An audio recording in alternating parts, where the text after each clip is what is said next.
बाकी अब चाइना पहुंच चुका है। जब वो उठता है तो उसे पता चलता है रेत्सु ने उसके लिए राइट आई टूर्नामेंट में हिस्सा लेने का इंतजाम किया है,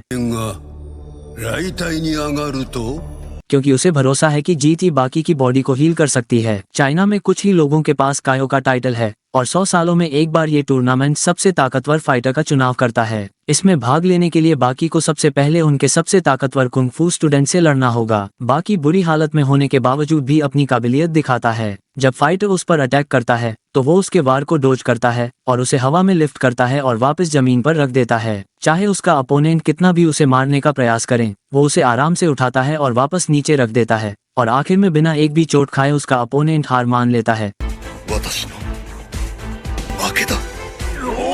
जिसका मतलब बाकी राइट आई टूर्नामेंट में भाग लेने के लिए लायक है। साथ ही बाकी के फादर भी इस टूर्नामेंट में हिस्सा ले रहे हैं और मोहम्मद अली का बेटा अली जूनियर भी बाकी से लड़ने के लिए तैयार हैं। यूजिरो फैसला करता है कि वो अली जूनियर की फाइटिंग स्किल का सामने जाके टेस्ट लेगा। अब वो एक होटल में लड़ना शुरू करते हैं। यूजिरो उस पे अटैक करता है पर किसी तरह अली जूनियर उसे डोज कर लेता है।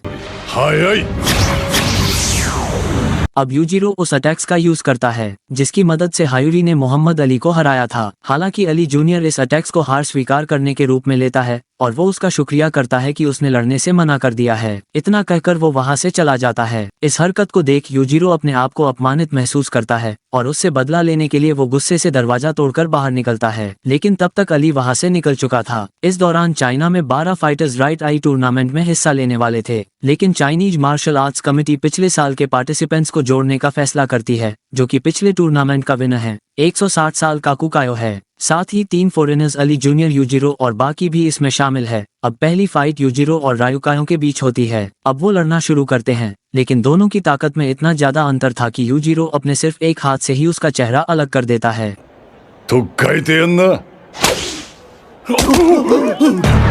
ये देख के रेत्सु अपने मास्टर का बदला लेने के लिए आगे बढ़ता है, लेकिन रायु इतना ज्यादा दर्द होने के बाद भी लड़ाई को जारी रखना चाहता था। लेकिन इस बार भी यूजिरो उसके चेहरे पर जोरदार किक मार के उसको नॉकआउट कर देता है। अब रेत्सु बाकी को बताता है उसका अगला अपोनेंट ली है, जिसके चाइना में सबसे खतरनाक पॉइजनस हैंड है और वो काफी किस्मत वाला है जो उसकी पहली फाइट उससे है। ये सब सुन के काजुई रेत्सु को एक मतलबी और अहंकारी आदमी कहती है और उस पर जमकर वार करती है, लेकिन बाकी उसे गले लगाकर रोक लेता है और भरोसा दिलाता है कि वो ये फाइट जरूर जीतेगा। अब बाकी जब फाइट शुरू करता है और तुरंत ही अपने अपोनेंट के चेहरे पर किक मारता है, लेकिन हमले के दौरान वो उसके पॉइजनस हाथ को छू लेता है, जिस कारण पॉइजन उसकी बॉडी में घुस जाता है।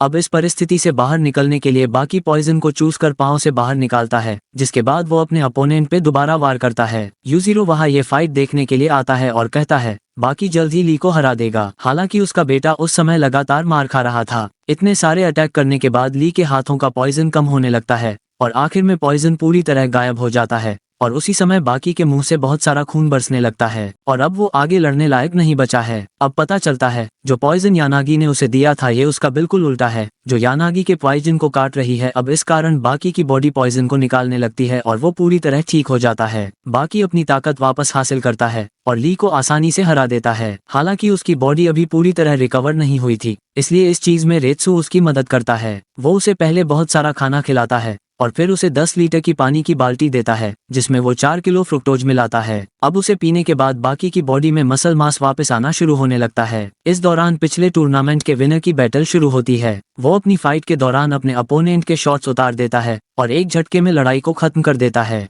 बाकी अपनी पुरानी फॉर्म में वापस लौट आता है और उसके अंदर किसी से भी लड़ने की तीव्र इच्छा पैदा हो जाती है। फिर वो अपने फादर को चुनौती देने का फैसला करता है। वो यूजिरो के पास जाकर उसे उकसाना शुरू करता है, लेकिन यूजिरो उसे दीवार में पटक कर तुरंत ही शांत करा देता है और फाइटर बो और डोरेन, जिसे फाइट के लिए इनवाइट किया था, ओलिवर के साथ वहां एंटर करता है। लेकिन डोरेन, जो अब अपनी दिमागी हालत खो चुका है, ये फाइट आसानी से लड़ नहीं पाता और अंत में हार जाता है। अब जब ओलिवर डोरेन को लेकर वापस जाता है तो वो उन्हें रोक लेता है, क्योंकि वो उससे फिर से लड़ना चाहता था, क्योंकि उसका मानना था इन फॉरेनर्स को फाइटर कहलाने का कोई अधिकार नहीं है। ओलिवर डोरेन के लिए खड़ा होता है और वू के खिलाफ एरेना में उतरता है। वू कहता है उसकी बॉडी डायमंड जितनी मजबूत है और उसकी हार्ड ट्रेनिंग के कारण किसी भी हमले से उसे तोड़ा नहीं जा सकता। जिसके जवाब में ओलिवर उसे बड़े आराम से अपने हाथों से दबा देता है, जिसका मतलब अब वो अगले राउंड में पहुंच चुका है और अब अगला मैच रेत्सु का होता है। पर उसका बोन इतना कमजोर था कि वो बस उसका हाथ पकड़ के सिर्फ एक बार में इस राउंड को जीत जाता है। तुरंत ही इस फाइट के बाद काकू उसके पास आता है और कहता है चाइना के यंग फाइटर्स का लेवल काफी कमजोर है और इसकी जिम्मेदार मार्शल आर्ट्स कमेटी है, जिसके लिए वो उनका हाथ काट कर उन्हें पनिश करता है।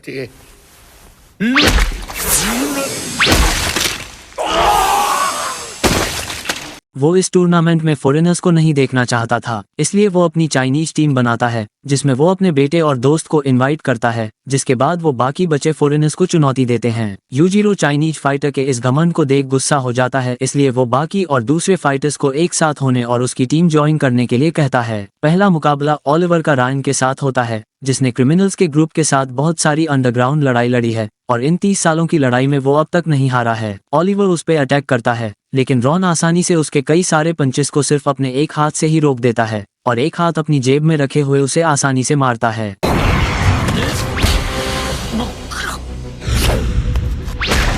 बाकी अपने फादर के साथ इस फाइट को देख रहा था। यूजिरो रायन के फाइटिंग स्टाइल के पीछे छुपे राज का खुलासा करता है कि जब रायन के हाथ उसकी जेब में होते हैं तो वो पहले से ही सतर्क होते हैं, जिसका मतलब उन्हें उसकी स्पीड से मुकाबला नहीं करना चाहिए। ओलिवर उसका ही स्टैंस कॉपी करता है और जानबूझकर उसे कई सारे अटैक्स करने देता है ताकि वो उसकी तकनीक को समझ पाए। फिर ओलिवर उसका सर पकड़कर अपना सर दे मारता है। अब रायन उसके पेट पर अटैक करता है, पर ओलिवर की बॉडी की मसल बहुत ही ज्यादा सख्त थी, जिसके कारण उसकी उंगलियां टूट जाती है। ओलिवर एक बार फिर अपना सर उसके सर पे मार के इस फाइट को खत्म करता है। अब चाइनीज फाइटर बुरी तरह से हारे जा रहे थे, जिस कारण गाकू अकेले ही बाकी फाइटर से लड़ने का फैसला करता है, पर उसका बेटा सिमसेई मांग करता है कि वो बाकी के खिलाफ लड़ेगा। अब फाइट से पहले रेत्सु उसे बताता है कि बाकी काफी ज्यादा ताकतवर है और वो टोक्यो के अंडरग्राउंड फाइट्स का विनर भी है, पर इन सारी चेतावनी के बावजूद भी सिमसेई उसकी तरफ अटैक करने के लिए भागता है और बाकी कुछ ही सेकंड्स में ही 2 किक में इस फाइट को खत्म कर देता है।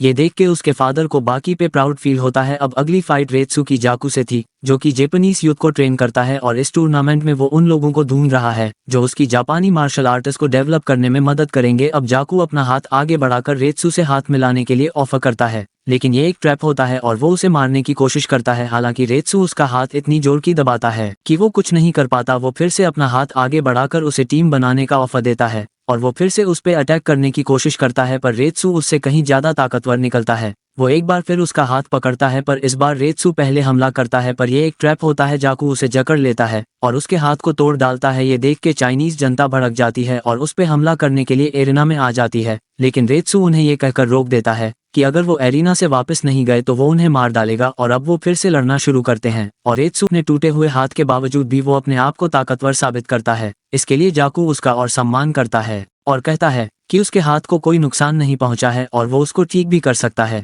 रेत्सु अपना हाथ आगे बढ़ाता है और ऐसा लगता है कि ये एक और ट्रैप है और जाकू उसके हाथ को पूरी तरह जोड़ देता है। ऐसा उसने इसलिए करा क्योंकि वो उसका सम्मान करता है और वो चाहता है कि रेत्सु उसकी जापानीज यूथ को ट्रेन करने में मदद करे। रेत्सु जाकू की ताकत को स्वीकार करता है क्योंकि रेत्सु ने उसे हरा दिया, फिर भी वो ऐसी तकनीक का यूज करता है जो उसके जैसे मास्टर भी आमतौर पर यूज नहीं कर पाते और जीतने के बाद वो जाकू को सहारा देकर रिंग से बाहर निकलने में मदद करता है। अब खान, जो कि ली का बड़ा भाई है, अली जूनियर से फाइट करने वाला है। अब लड़ाई के दौरान खान कहता है अली के जीतने का कोई चांस नहीं क्योंकि वो एक बॉक्सर है जो कि पैरों का इस्तेमाल नहीं करते और वो उसे पंच मार भी नहीं पाएगा क्योंकि उसकी किक का दायरा काफी बड़ा है। बाकी के मुताबिक ये सच नहीं है, भले ही ये कोई ध्यान ना दे पाए, लेकिन बॉक्सर अपने पैरों का यूज ग्राउंड को मारने के लिए करते हैं और अली 2 पंचीस में खान को नॉकआउट करके ये साबित कर देता है।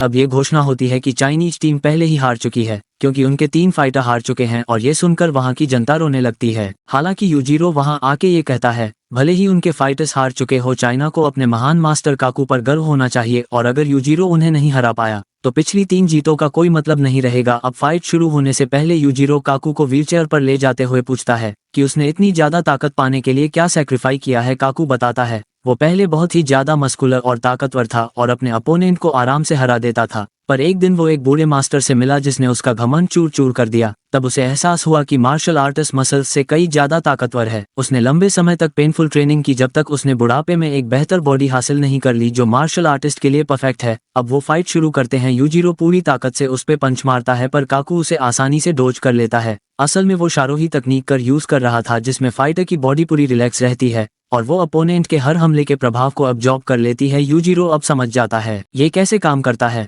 वो काकू के हमला करने से पहले ही उसका एक बाल खींच के निकाल देता है जिससे उसकी बॉडी स्ट्रेस में आती है और वो पीछे जाके गिरता है। अब काकू अपना फाइटिंग स्टाइल चेंज करता है और उसकी तरफ बढ़ते हुए धीरे से एक पंच मारता है, लेकिन यूजिरो उस पंच से लगातार बचने की कोशिश करता है और दीवार के किनारे पहुंच जाता है। काकू धीरे से उसकी तरफ पंच मारता है पर यूजिरो उसे डोज करता है और पंच सीधा जाके दीवार को तोड़ के उसमें दरारें पैदा कर देता है। जब काकू की बॉडी रिलैक्स होके अचानक से टाइट हो जाती है तो ये एक भयंकर फोर्स की ताकत पैदा करती है जो कि 100 किलो के यूजिरो को भी हवा में पहुंचा देती है। अब यूजिरो उसके मूव शारोही को कॉपी करता है और उसे दिखता ये काफी आसान है, इसे कोई भी कॉपी कर सकता है, पर वो कहता है कि वो इस टेक्निक का यूज नहीं करेगा क्योंकि उसके पास अपना खुद का तरीका जिसमें फोर्स फाइटर की खुद की ताकत में निर्भर करती है। वो अपनी मसल में पूरी ताकत इकट्ठा कर पंच मार के नीचे ग्राउंड को तोड़कर दिखाता है जिस कारण पूरा एरिना हिलने लगता है। वो काकू को किक मारता है जिसे वो अब डोज नहीं कर पाता और सीधा दीवार में जा गिरता है। ये फाइट देखकर बाकी पूरी तरह से खुश हो जाता है। अब यूजिरो अपनी डेविल बैक यूज करने का फैसला करता है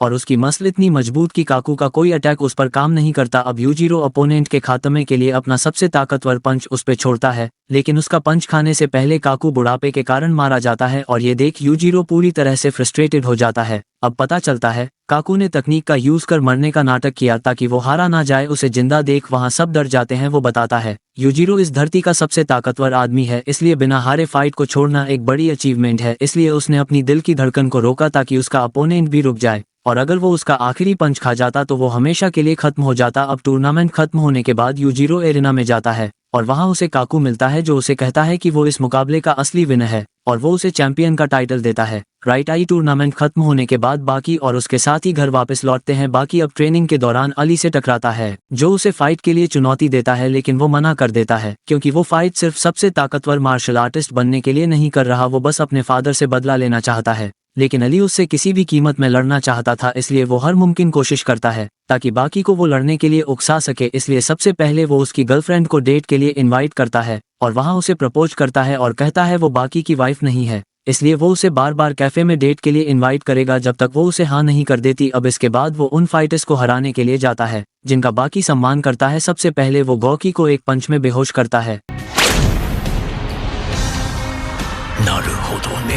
इसके बाद वो डोकू को चुनौती देता है। वो अपना परफेक्ट डिफेंस यूज करता है पर अली उसे डॉज कर लेता है और जवाबी हमले में उसे नॉकआउट कर देता है। काजुई बाकी को बताती है कि अली उसे बार बार डेट कर प्रपोज करने की कोशिश कर रहा है तो उसे क्या करना चाहिए। इसके जवाब में बाकी कहता है ये उसका काम है कि वो हर मुमकिन कोशिश करेगा काजुई के साथ रहने का, पर वो किसे चुनती है ये काजुई के ऊपर निर्भर करता है। अब इसके बाद अली जैक से लड़ता है पर वो उसे पीट डालता है। अली बार बार लड़ने के लिए उठता है पर वो जैक का मुकाबला नहीं कर पाता। अब अगले दिन वो काजुई को चोट लगी हालत में डेट करता है पर गौकी वहाँ बदला लेने आता है और अली को अपने साथ पार्क ले जाता है। वो लड़ना शुरू करते हैं। अली को लगता है कि वो पिछली बार की तरह उसे हरा देगा पर गौकी की उसकी उंगली पकड़कर उसे पेड़ तरफ पटक देता है और वो ऐसा लगातार करता जाता है और अपना बदला पूरा करता है। अब अली और भी बुरी हालत में होता है पर वो डेट करना नहीं छोड़ता। काजुई ये देख कहती है वो एक बेवकूफ है। अब इस बार उनकी डेट के बीच डोकू आता है जो उसे लड़ाई के लिए चुनौती देता है। लड़ाई से पहले अली कहता है कि वो बूढ़े आदमी पर दया नहीं करेगा ताकि वो रोते हुए उससे दया की भीख मांगे, हालांकि उसकी हवाबाजी वही निकल जाती है जब डोकू के सर में पंच मार के वो अपना हाथ टूटवा बैठता है।